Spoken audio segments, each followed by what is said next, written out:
Sas, vous êtes présidente de Réseau Communication Santé depuis 1 an.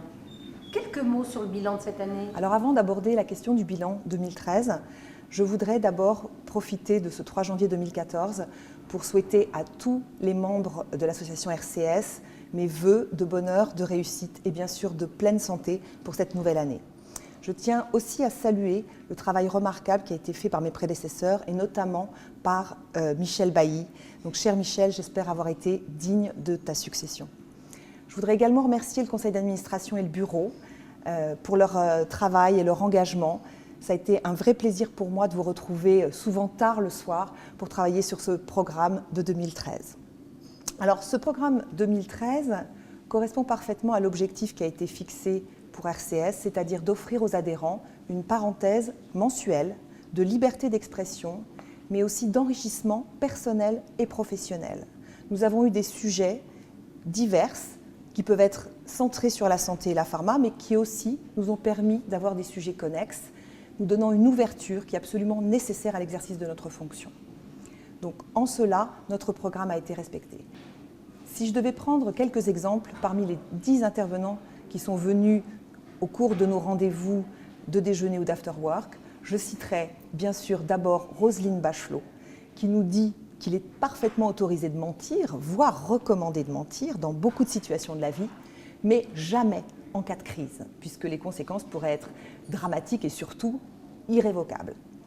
Et puis un autre exemple, c'est celui de Jacques-Emmanuel Saulnier, le DIRCOM actuel de Total, mais qui a été le DIRCOM d'Areva, qui nous a vraiment enjoint d'ouvrir nos portes et nos fenêtres, celles de nos entreprises, et surtout de communiquer avec la presse, de donner sans attendre en retour pour que finalement on puisse enfin avoir des effets positifs et palpables de notre communication.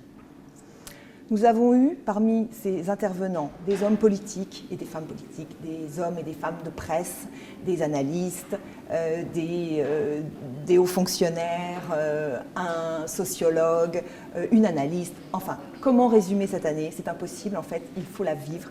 Et venez la vivre avec nous, ça sera la meilleure chose à faire. Et 2014, quels sont vos objectifs? Alors, 2014 sera un savant mélange de basiques, mais aussi d'innovation. Tout d'abord, concernant les basiques, nous sommes convaincus que des discussions en face-face sur un modèle déjeuner ou after-work est extrêmement intéressant. Pourquoi? Parce qu'on ne se comporte pas de la même façon devant une caméra ou devant un micro et surtout on ne dit pas la même chose. Donc il est extrêmement important et riche pour nous de conserver des domaines d'expression libres.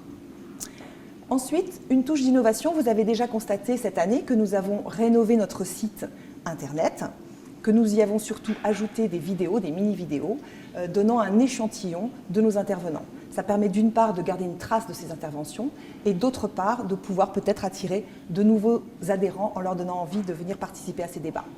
Et pour finir, une touche d'insolence, c'est très important parce que nous voulons vous offrir des débats avec des orateurs passionnants et des débats passionnés.